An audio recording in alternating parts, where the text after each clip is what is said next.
What up, people? It's your boy, Massachusetts out here with another review of Unicorn Warriors Eternal. So, this episode definitely moves the plot even further. I say it's the most informative episode so far in the series, and it's definitely, from what I've seen from the preview, sets the story for further even more. So, once again, there'll be some spoilers in this episode, but let us begin. Episode 5 pretty much begins with the Fox character kind of trying to figure out what her next plan is, what she can do, um, and what might happen to her considering what's going on. But then, of course, we see the squid come out that was summoned by the amalgamation of Emma and Belinda, start wreaking havoc on the port city, basically. But as we have noticed, much damage is being caused. The three, which would be the Alfie Sang hybrid, and I'm pretty much going to say Edred, which is basically in full control of his body, are trying to fight this thing out. Edred pleads with Emma and Melinda to take this back where it is, and she's like saying, "I don't know how." There's some confusion. They're trying to engage in battle. Copernicus is trying to fight, but clearly the attacks are having no effect. Um, Alfie tries to basically soothe the beast, but that doesn't work. He gets knocked out, and Melinda also gets knocked out as well. Another thing as well that we see is that Winston, Emma's fiance, is trying to get back to her all the way from being stranded in the ocean, and he's been stranded on the ocean. So that's him pretty much trying to get it back.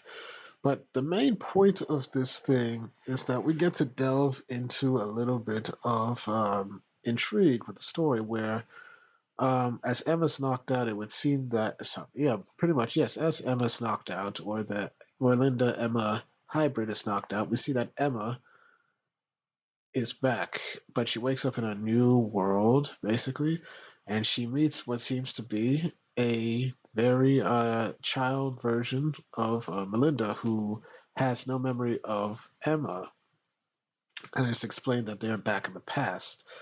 And so Emma follows Melinda around, gets to know her.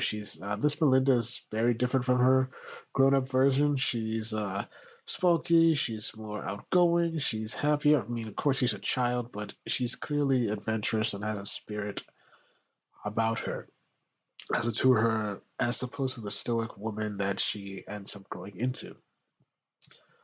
Emma's trying to find a way to get back, and so the kid Melinda, tries to get her back. They make it into her father, which happens to be Merlin, into his study, and as they're trying to send her back, she messes with the crystal. That basically um, causes them to wreak some havoc with the crystal. You see some weird futuristic robot come out, but then Merlin sends it back. What I like about this episode is that it clearly highlights the amalgamation that Gendy has been putting into technology and magic in this show. And so Merlin manages to come in and sets everything right, and Melinda asks whether or not she can help him after getting scolded a bit. And Merlin's looking at Emma saying that I can't because she's not really here, she's in the future. And when Alfie tried to locate Emma, he couldn't find her. It would mean that her mind is in kind of a state of limbo where even though she's not here, she's not in the past, where Merlin and Kid Melinda are, which is clearly the past. There's no time to really talk about that because another person comes in, which happens to be Melinda's mother, who is Morgan Le Fay, basically. And, you know, Morgan asks her daughter, basically, okay, then how are you able to get into your father's study? Oh, because I have my power. Shows us her power, and then we see Morgan Le Fay do a 180 from a very, how should I say, nice lady into a very, things are going wrong. She accuses Merlin of lying to her, saying that you told me that she didn't have any powers, and Merlin said, because I know your true intentions. And of course, Emma is just watching this type of chaos unfold. So Morgan's like saying, "Okay, to Melinda, I need you to give me your power," and Melinda's like, "No, I don't want you to give. I don't want to give you my power." And so Morgan is like, "I don't want to hurt you. Give me your power." And then Melinda's like, "No, I'm not going to give it to you." So Morgan tries to strip her of her powers, but something weird happens where a lot of the power that was taken from Melinda, which hasn't really left, got transferred to Morgan, and then it starts consuming her. And then lo and behold, it turns her into the evil that apparently has been that's been attacking our heroes for millennia. Basically, she becomes that power, and then disappears from Merlin's house. To which Merlin is greatly angered and asks, "What have you done to Emma or Melinda? You don't know." And then they get fast forwarded back to present time. What I find interesting is that when the amalgamation of Melinda and Emma wake up, we can see that this person is looking at Emma, and she accuses her of looking into her mind. So this is clearly Melinda talking to Emma, and Emma's like telling her it's not your fault.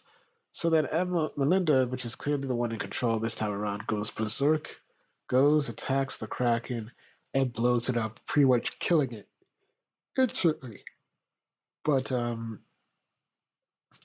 but we see that before that happens, Copernicus gets destroyed by this sea creature, and that's what causes Melinda to go crazy and basically annihilate this huge monster.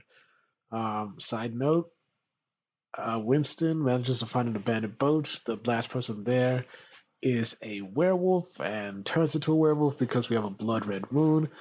Winston gets bit, and it's clear that he is about to be affected in a terrible way. In a terrible, terrible way. But yeah, that's pretty much it. That's pretty much it of the episode. I really like this episode. It's definitely a lot better than yesterday. Last week's, not that I gave that one a bad review, but I just felt that it was a little bit more of um, little bit more of a slow type of thing because everything was on the ship. This one gave a lot more information, gave a lot more purpose to the storyline. And next week's episode looks very good as well. I'm very much excited about that one as well. Um, the technical aspects were good. The animation's very good. You could clearly see that Gendy was definitely. You see a lot of Popeye influence in this particular episode, especially with Melinda and other type of European comics. I'm forgetting the one that I know I should that definitely resembles this, but you can definitely see the animation influences in this particular episode more than the others. But all in all, liked it. Give this a 9 out of 10, and I would recommend. Unicorn Warriors Eternal is a great show, and I am going to continue to support it by watching it as much as I can. So thank you all for watching. Please like, share, and subscribe, and hit the notifications to make sure you're notified. Once again, I do these reviews for you, the people, because I want to discuss good shows like this. Get your views on them. Comment down below and tell me what y'all think of this particular episode when you get to see it. Thank y'all for watching, and I hope to have more videos up soon when I can.